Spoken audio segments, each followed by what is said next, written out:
Dan mungkin pertanyaan dari saya juga Pak, dana darurat ini sebaiknya berapa persen dari penghasilan Pak? Peraturan dan mekanisme yang telah ditentukan oleh OJK itu, tapi tetap masih memiliki resiko. Situasi sekarang pandemi masih berlangsung ya, bahkan tidak ada tanda-tanda kurva turun. Salah satu investasi safe haven emas ya, itu menjadi sangat menarik di masyarakat, sempat menyentuh angka 1 juta kalau nggak salah. Apakah investasi safe haven ini menjadi opsi yang memang perlu dilirik saat ini, atau masih ada instrumen investasi lainnya Pak yang bisa kita lirik? Nah, bagaimana menyikapi emas ini dia? Tentunya kita selalu harus punya yang namanya backup. Yaitu kalau kita contohnya beli saham, kita contohnya ada saham yang betanya di atas 1 atau kenaikannya itu lebih cepat dari IHSG seperti saham-saham perbankan. Tapi it's nice juga untuk memiliki saham-saham yang betanya itu sedikit di bawah 1, sehingga ketika contohnya terjadi pelemahan, mereka turunnya tidak terlalu drastis, bahkan mereka bisa menopang portfolio kita. Ada yang namanya penyeimbang. Secara keseluruhan, kalau kita ngomong investasi secara general, emas adalah sebagai penyeimbang. Emas adalah sebagai penyeimbang. Nah, tapi kalau kita contohnya ngomongin sekarang adalah jangan sampai masyarakat itu salah melihat tentang emas. Persepsinya adalah emas itu selalu naik. Kenyataannya tidak. Jadi kalau kita mau tarik garis ke belakang, emas juga ada turunnya untuk periode tahunan yang cukup lama. Kedua adalah kita harus memperhatikan yang namanya volatility index. Volatility index dari CBOE, Chicago Board of Trade Volatility Index. Nah, di mana volatility index ini pada akhir tahun 2019 itu mengalami kenaikan dan emas pun mulai naik, dan akhirnya ya kita bisa lihat financial market itu mengalami penurunan. Nah, apa yang terjadi sekarang? Dalam 4 bulan terakhir, volatility index di Chicago itu sudah mulai melandai. Artinya adalah paniknya itu sudah mulai menurun, fear factor. Jadi volatility index itu adalah fear factor. Jadi semakin tinggi fear factor, semakin tinggi orang untuk membeli emas. Semakin tinggi kecemasan terhadap masa depan, maka akan semakin tinggi orang membeli emas, harga emas akan terapresiasi dengan sendirinya.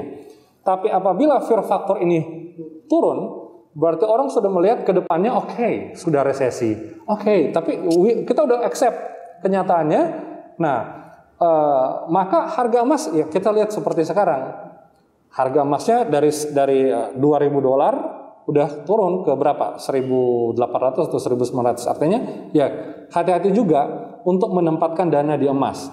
Karena tidak seperti tanah atau properti atau saham yang kalaupun kita nggak jual, kita bisa dapat passive income seperti rental atau dividen. It's nice to have a balanced portfolio seperti emas, tapi ya kembali lagi kita harus tahu when to buy and why to buy gold.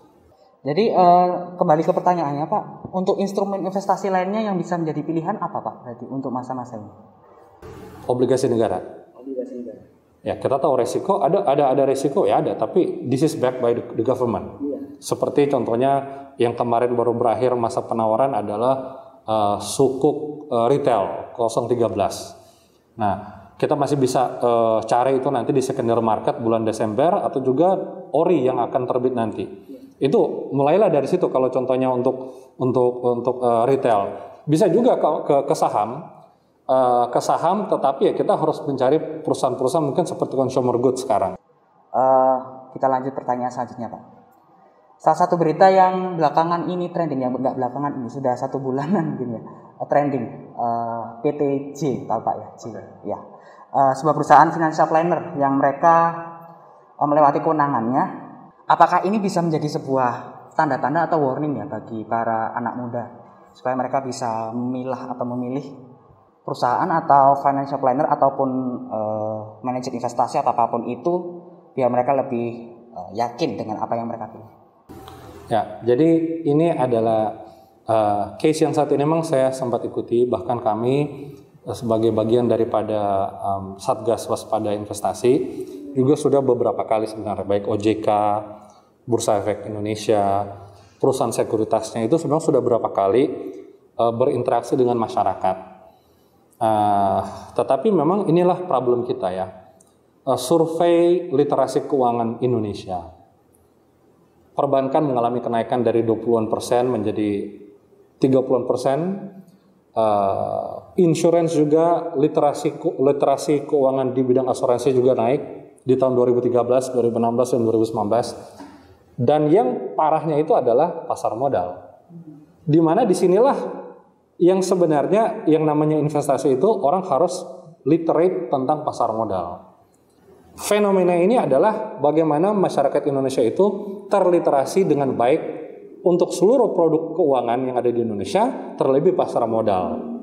Kan kalau kita ngomongin tentang J ini dia, kalau mau dibilang salah 100% juga tidak.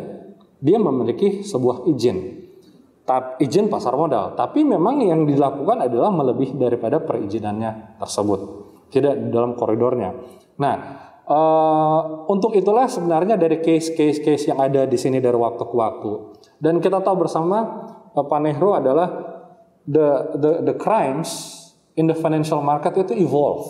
Sebagaimana otoritas keuangan itu raise the bar untuk menangkal ada yang namanya fraud atau penawaran produk yang salah, mis-selling, atau masyarakat yang salah menilai, tetap yang namanya oknum-oknum itu selalu they raise the bar, they evolve gitu. They evolve. Nanti contohnya pasti ada lagi bentuk penawaran investasi contohnya yang mungkin tidak salah, tapi cara operasionalnya yang salah, jadinya salah gitu. Iya. Nah, jadi para kaum millennials memang harus mengetahui yang saya bilang dari tadi, harus lebih terliterasi.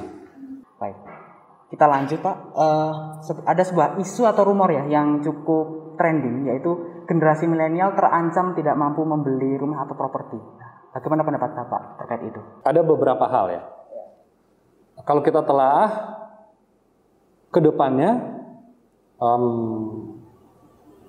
ruang hunian kita akan semakin lebih kecil.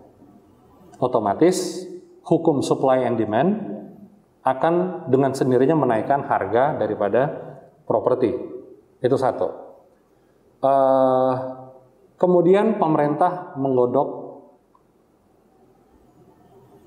peraturan yang memungkinkan untuk investor asing memiliki lahan industrial estate, sehingga akan meningkatkan pengalihan lahan kepada industrial estate walaupun sudah diatur oleh peraturan tata ruang di setiap daerah, membuat tanahnya juga akan naik.